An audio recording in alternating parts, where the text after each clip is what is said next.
Bismillahirrahmanirrahim. Assalamualaikum warahmatullahi wabarakatuh. Perkenalkan, nama saya Reski, NIM 20203861211016. Pada video kali ini saya akan menjelaskan langkah-langkah menggunakan aplikasi SPSS. Bagaimana sih menguji aplikasi SPSS untuk menguji suatu data? Nah, di sini saya akan menggunakan uji validitas dan reliabilitas untuk menguji suatu data menggunakan aplikasi SPSS. Sebelum itu, saya akan menjelaskan apa sih tujuan dari uji validitas dan reliabilitas terlebih dahulu. Uji validitas dan reliabilitas gunanya yaitu untuk membuktikan kebenaran suatu butir yang dikatakan sahih atau benar apabila butir tersebut mempunyai kontribusi terhadap nilai variabel yang diukurnya.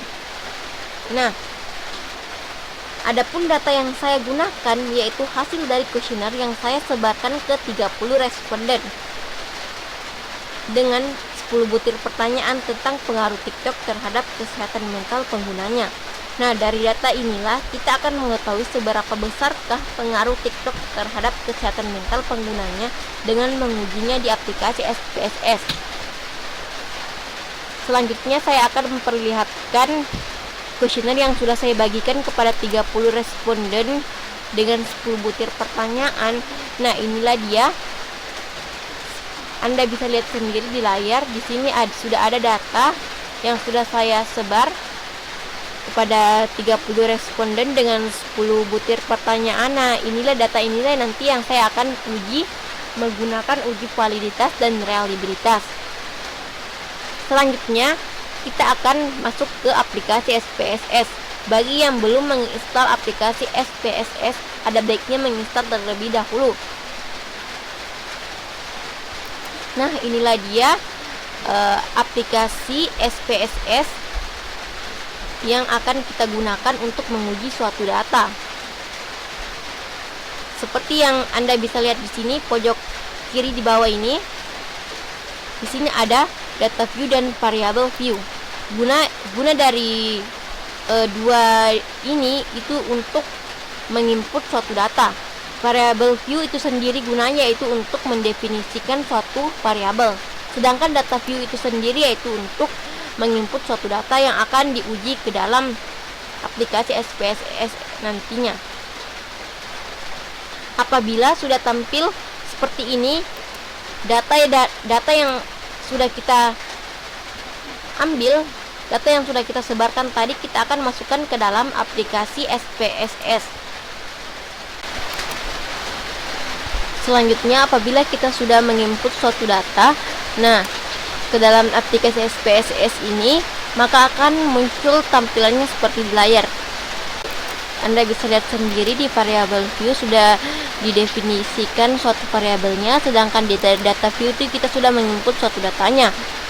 Nah, di data view inilah kita akan menguji suatu uji validitas dan reliabilitas. Pertama-tama saya menguji validitas terlebih dahulu.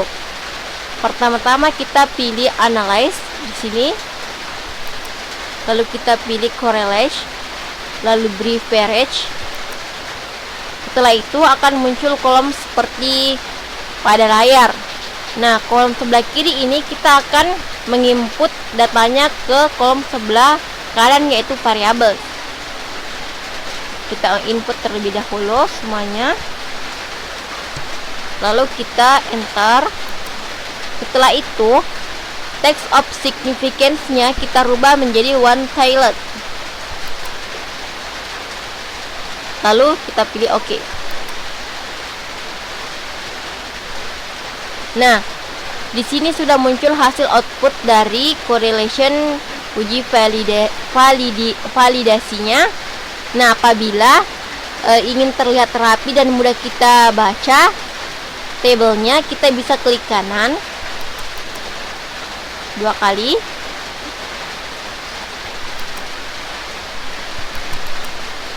Setelah itu kita pilih pivot. Di sebelah sini, di ujung sini pivot controls. Nah, di sini pada variables ini yang di kolom row column kita pindahkan ke layer, kolom layer. Sedangkan statistik kita pindahkan ke kolom row column. Oke. Nah, yang ini kita pilih total. Lalu oke. Nah, akan muncul hasil output seperti di layar. Seperti yang kita lihat sendiri di layar di sini, hasil output dari uji validitas apabila dia bintang 1 yang seperti ini, maka correlationnya itu signifikan dengan alfanya itu 0,05. Sedangkan apabila dia bintang 2 seperti ini, correlationnya itu signifikan apabila alfanya itu 0,01. Sedangkan di sini saya mengambil alfanya yaitu 0,01.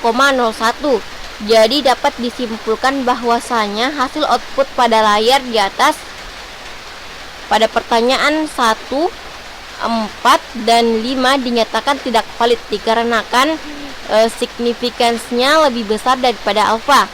Bisa kita lihat sendiri di sini pada P1 pertanyaan pertama yaitu person correlation yaitu 0,401 dengan significance 0,014 itu lebih besar daripada 0,01. Sedangkan pada P4 juga kita bisa lihat person correlation yaitu 0,349 dengan bintang 1, signifikansinya itu 0,030. Bisa kita ketahui bahwasanya signifikansinya ini lebih besar daripada 0,01. Dan P5 juga pertanyaan kelima bisa kita lihat sendiri juga signifikansinya itu 0,064, itu berarti lebih besar daripada 0,01. Jadi bisa kita simpulkan bahwasanya pertanyaan pertama, pertanyaan keempat, dan pertanyaan kelima itu dinyatakan tidak valid. Sedangkan pertanyaan ke-2, 3, 6, 7, 8, 9, dan 10 dinyatakan valid dikarenakan signifikansinya itu lebih kecil daripada alfa 0,01. Untuk mengetahui apakah item pertanyaan valid atau tidak dapat dilakukan dengan membandingkan nilai signifikansinya dengan nilai probabilitasnya. Jika nilai signifikansinya lebih besar daripada alfa, maka item pertanyaan dinyatakan tidak valid. Sedangkan jika nilai signifikansinya lebih kecil daripada alfa, maka item pertanyaan dinyatakan valid. Nah, dari itulah kita dapat menyimpulkan bahwasanya pertanyaan pertama, 4, dan 5 itu dinyatakan tidak valid karena signifikansinya itu lebih besar daripada alfa. Sedangkan alfa yang saya ambil yaitu 0,01.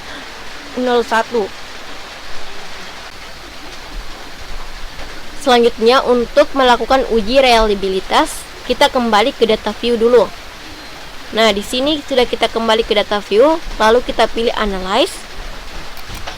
Setelah itu kita pilih scale, lalu reliability analysis.